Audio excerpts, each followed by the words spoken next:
Jendela tanpa cahaya. Katanya, aku anak yang beruntung. Saat seharusnya aku ada di jalanan tanpa siapa-siapa yang peduli. Ada orang baik yang mendatangiku dan mengulurkan tangan. Kak Lain, orang yang mengurus kami di rumah tua ini, hanya berkata dengan nada tak percaya, Tuhan akhirnya mengirimkan malaikat untuk kita. Lalu kami, aku, Kak Len, Cia, dan Pia berangkat bersama orang itu ke tempat yang katanya semuanya lebih baik. Aku tentu tak tahu kemana perjalanan ini. Aku hanya mendengar suara jalanan yang semula gaduh dengan suara klakson dan teriakan pedagang. Tiba-tiba menjadi begitu senyap. Bahkan suara Kak Len yang biasanya terus bicara juga tak kudengar dalam waktu yang lama. Kami kemudian tiba di tempat itu. Sebuah rumah yatim piatu yang kata Kak Lain sangat besar dan bersih.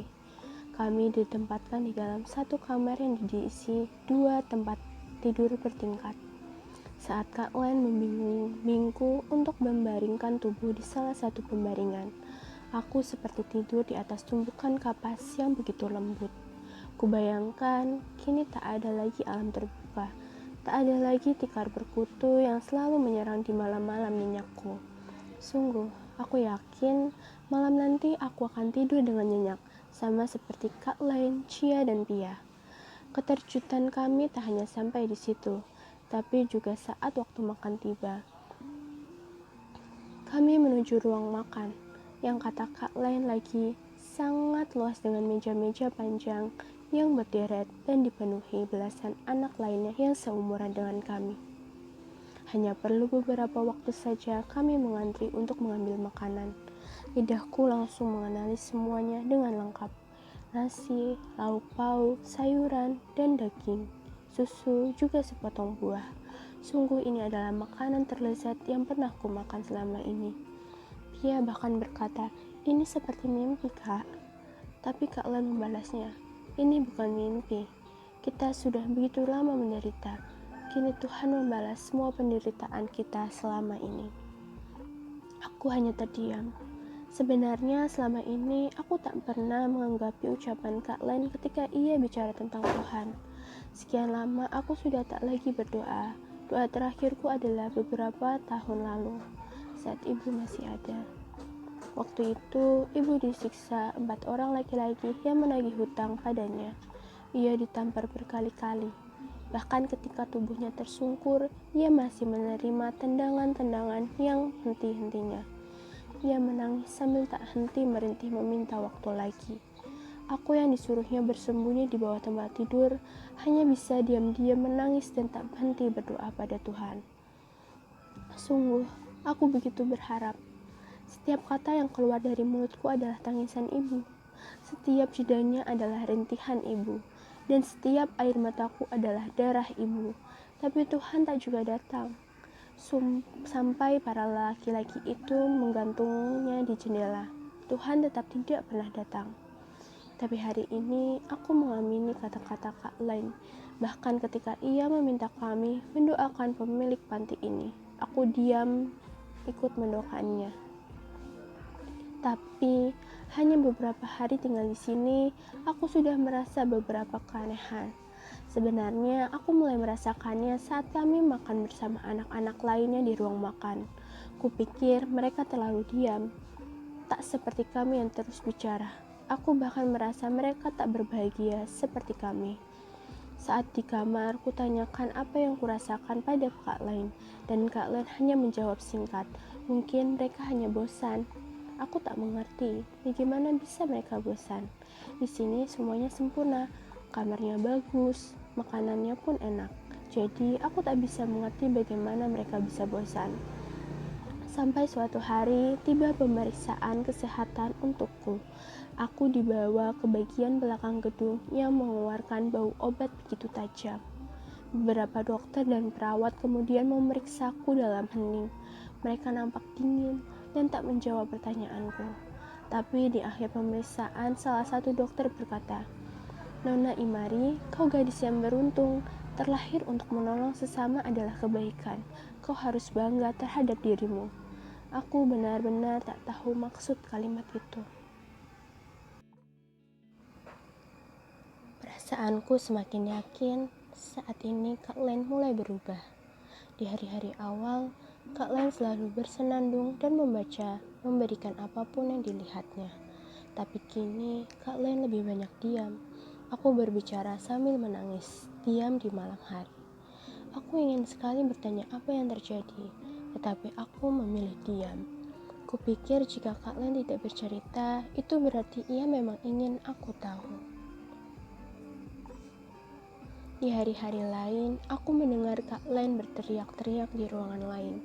Aku benar-benar tak tahu apa yang membuat sangatnya marah. Walaupun usianya baru 13 tahun, ia sangat dewasa karena sudah lama merawat kami.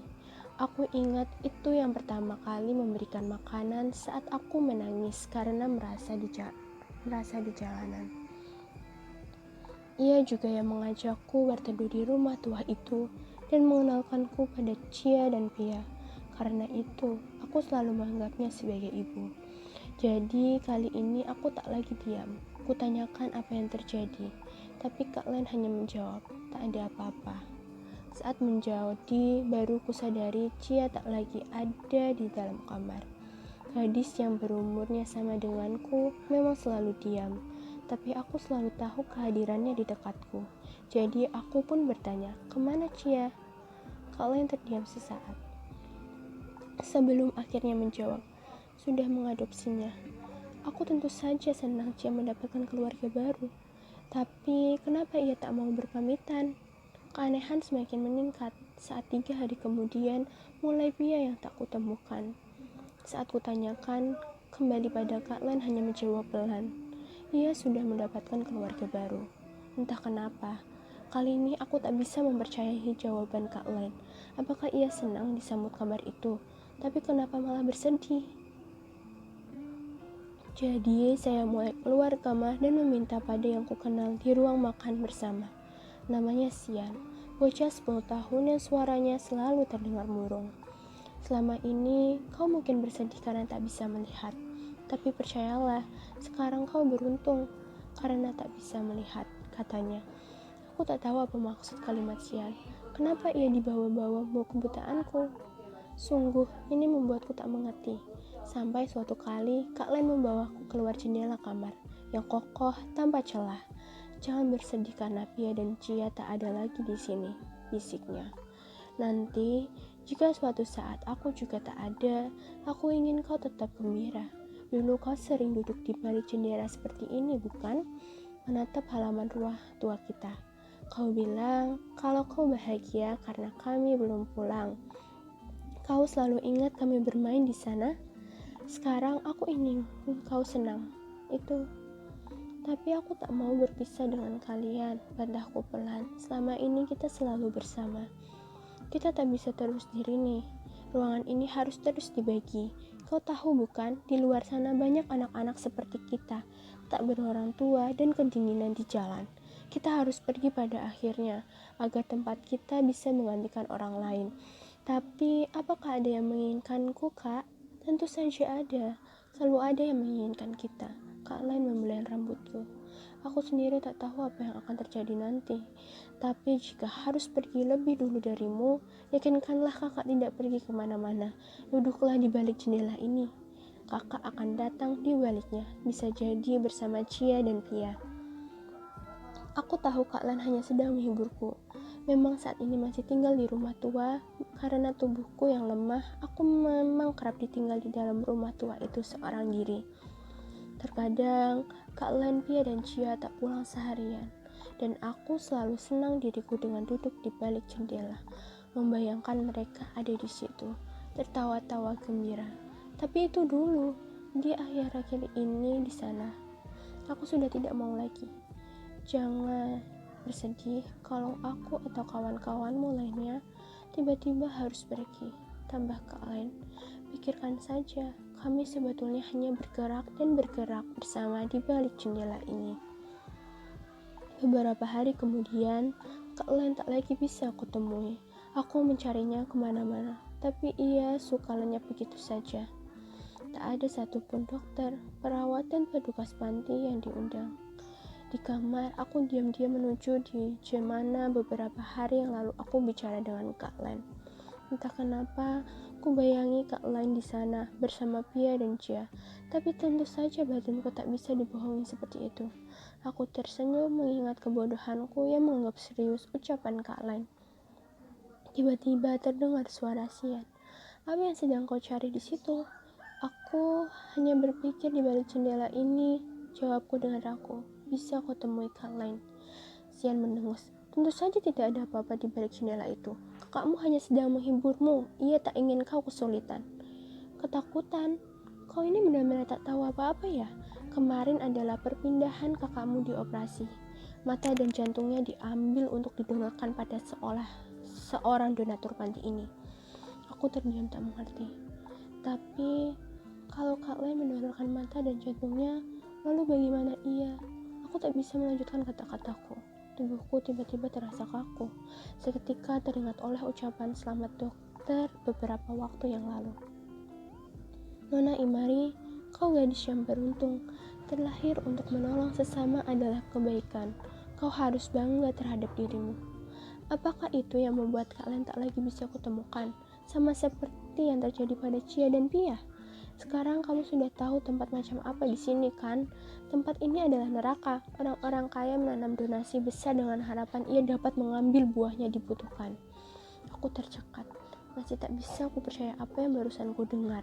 Tapi Sian tak punya alasan untuk mengarang-arang cerita seperti ini. Dari nada suaranya, aku tahu kalau ia sendiri bersedih dan sangat menantang. Sebelum meninggalkanku, Siam sempat menunggu. Dulu aku pernah bilang, kamu beruntung karena tak bisa melihat, kan? Itu karena biasanya organ pertama yang mereka ambil adalah mata. Tubuhku bergetar, mataku udara luruh begitu saja. Kata-kata Sian sangat menakutkan. Kubayangkan apa yang terjadi pada Cia, Pia, dan Kak Lan dengan tubuh mereka yang tak lagi lengkap. Detik itu juga aku tersungkur di lantai. Saat berbicara dengan tenang, aku seperti mendengarkan tawa-tawa samar di balik jendela. Ini membuatku merangkak ke sana. Dari balik jendela, aku hanya bisa melihat kegelapan seperti biasanya di sana. Tapi suara Kak Len kemudian kudengar, juga suara Pia dan Cia. Mereka juga memanggil-manggilku. Inilah yang membuat ketakutanku sirna. Aku tersenyum membayangkan mereka ada di sana. Aku bahkan tanpa sadar sudah menyentuhkan kedua telapak tanganku di kaca jendela. Namun saat berbicara tentang suara pintu, Nona Imari, siapkan dirimu. Hari ini adalah perubahanmu.